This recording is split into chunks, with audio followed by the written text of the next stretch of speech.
In 2026, the most dangerous financial position is not being broke, it's being comfortable. Meet Ryan. He wakes up every morning at 6:30. He has a job, a good one actually. He drives a decent car, he lives in a nice apartment. He pays his bills on time every single month without fail. He's got a little money sitting in his savings account. He even has a 401k through his employer. He set it up on day one like they told him to. By every definition, every single definition, Ryan is doing okay. He is solidly, comfortably, undeniably middle class. And if you ask most people on the street, they'd say Ryan has it figured out. They'd probably say they wish they were doing as well as Ryan. But here's the thing that nobody is saying out loud. In 2026, being okay might actually be the most financially dangerous place you can be. Not struggling enough to feel the urgency to change. Not wealthy enough to have a real safety net. Just stuck, right in the middle. And today, we are going to talk about why that matters more than ever. To understand why the middle class is a trap in 2026, we have to go back, way back, because the middle class was not always like this. There was a time, not that long ago, when the middle class was actually the dream, the destination, the finish line. You worked hard, you got a stable job at a good company, you bought a house in a safe neighborhood, you raised a couple of kids, you retired at 65 with a pension, and you were set. That was the promise. And for a while, through the 1950s, 60s, even into the 70s, that promise actually held up. One income, one household, a comfortable life. But here's where the story starts to shift. Starting in the 1980s, something changed in the American economy. The costs of the most important things, housing, healthcare, education, started rising much faster than wages. Let me say that again because it is really important. The costs of the big things, the things that actually determine your financial security, started going up way faster than the paychecks people were bringing home. In 1980, the average home in America cost about $47,000. The average annual salary was around $12,000, so a house cost roughly 4 times your annual salary. In 2026, the median home price in the US is pushing $420,000, but the median household income is around $74,000. Now a home costs over 5.5 times your annual salary, and that is the national median. In cities like San Francisco, New York, Austin, Denver, we are talking 10, 12, 15 times your annual income. And it is not just housing. College tuition has risen over 180% since 1980, adjusted for inflation. Health insurance premiums for a family of 4 average over $22,000 a year in 2026. Groceries, childcare, car insurance, everything. The cost of just living a normal middle-class life has exploded. But the paycheck barely moved. So the middle class today is not the middle class of the 1970s. It is a completely different animal. And the scariest part is, nobody updated the instruction manual. People are still following advice from their parents and grandparents. Save money, keep a stable job, don't rock the boat, without realizing that advice was written for a completely different economy. The rules of the game changed, but most people are still playing by the old rules. And here is where it gets really uncomfortable.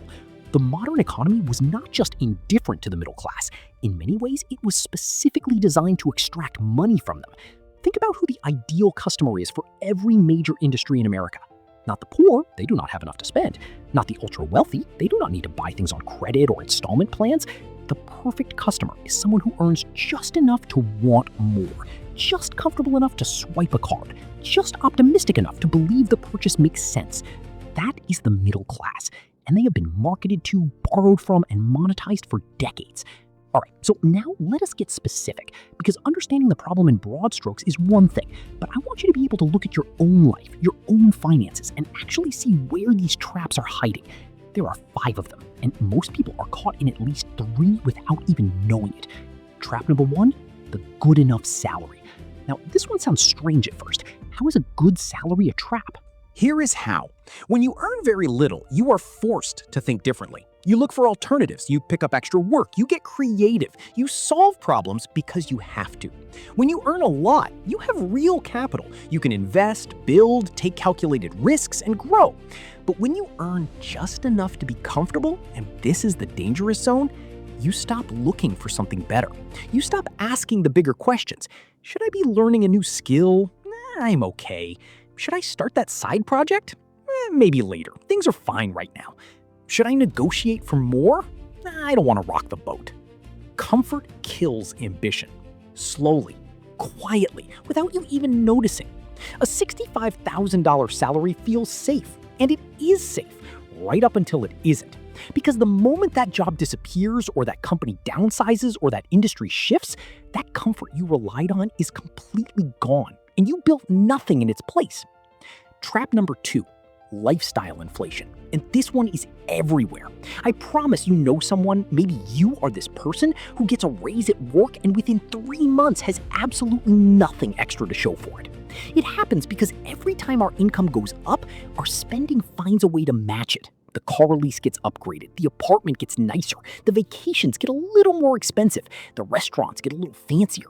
And none of these feel like mistakes in the moment. Each individual decision feels reasonable. You earned it. You deserve nice things. But zoom out and look at the pattern. Your savings rate is identical to what it was 3 years ago, maybe even worse. And social media has made this so much harder to fight.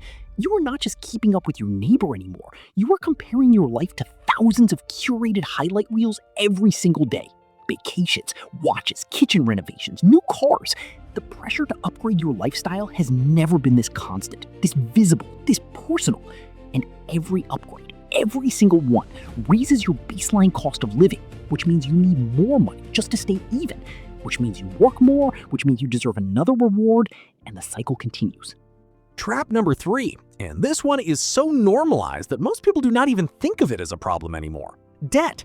The average American carries over $6,000 in credit card debt. That is just credit cards. Add the car payment. The average monthly car payment in the US is now over $700. Add student loans. The average borrower owes around $37,000.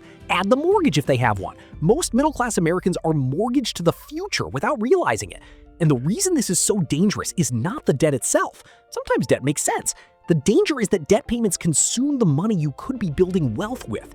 Every dollar going to an interest payment is a dollar that will never compound, never grow, never come back to you. Banks design these products very intentionally. They know that a reliable middle-class worker with a steady paycheck is their best customer, because that person will pay every month like clockwork for years, decades sometimes, and the bank will collect more in interest than the original loan was worth. You feel responsible because you are paying on time, but you are actually funding someone else's wealth while stalling your own. Trap number 4, job security. For most of the 20th century, this was real. You got in with a good company, you put in the years, and the company took care of you. Pension, healthcare, stability. That era is over.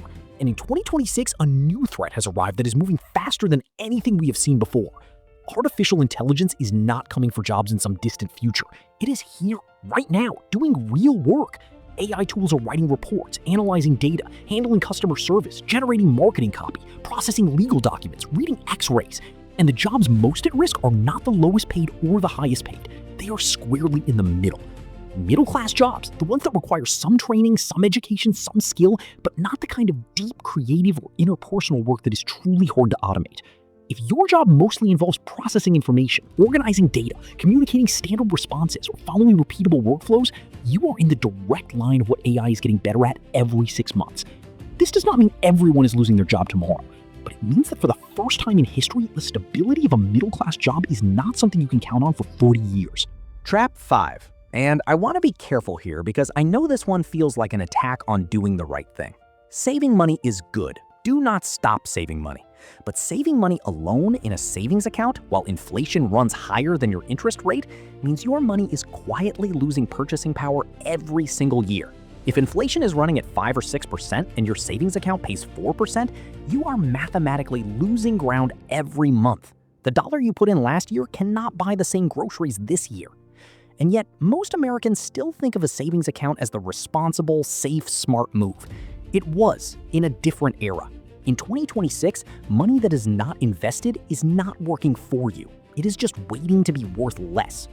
The average American between 35 and 44 has less than $100,000 in retirement savings. And financial experts say you need somewhere between 10 and 12 times your annual salary saved by the time you retire. Do that math for yourself right now. Are you on track? Most people are not. Not because they are irresponsible, but because nobody taught them that saving and investing are two completely different things. Let us jump ahead in Ryan's story. 15 years later, Ryan is 45. He still has his job, still has his apartment, still feels fine. still tells himself he will get serious about investing next year. And then one Tuesday morning, an email arrives.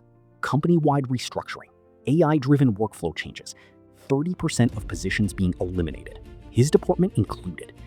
And Ryan sits there and realizes for the first time that he has no backup plan. He opens his laptop and actually looks at his finances, really looks. His emergency fund covers maybe 8 or 9 months of expenses.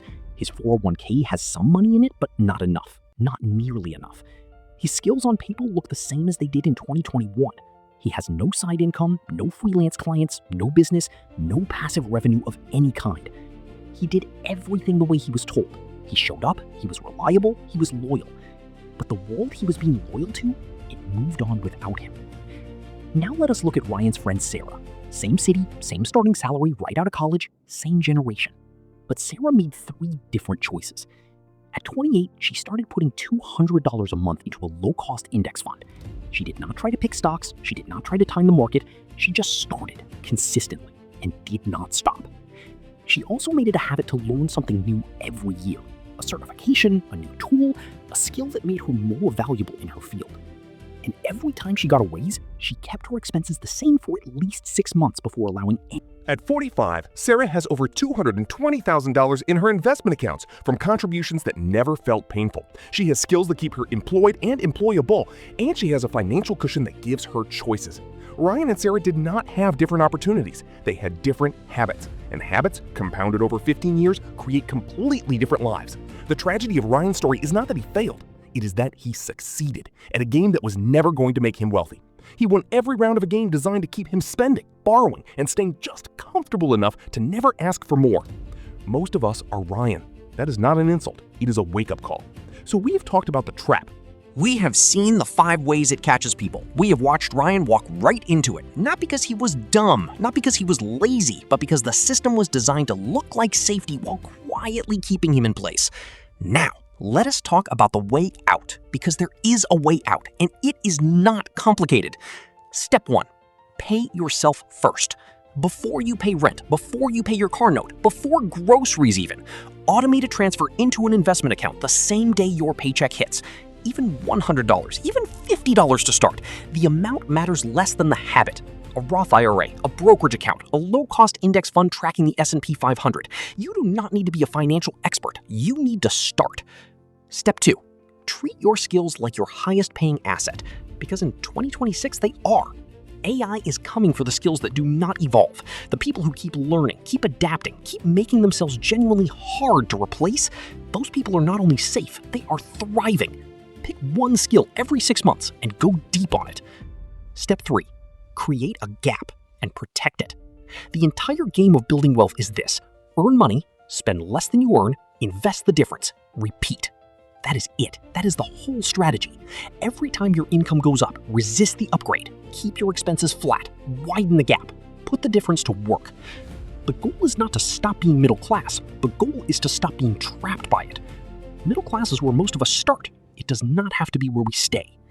The world in 2026 is moving fast. Inflation is not waiting for you to feel ready. AI is not waiting. Compounding interest is not waiting. The cost of doing nothing financially is no longer zero. The question is not whether you are comfortable today. The question is, are you building something real for tomorrow? The biggest financial risk is not losing money. It is never deciding to grow it. If this video made you think, share it with one person who needs to hear it. And if you want a practical step-by-step guide on exactly how to start investing in 2026, even if you are starting from zero, that video is coming next. Hit subscribe so you are here when it drops. I'll see you in the next one.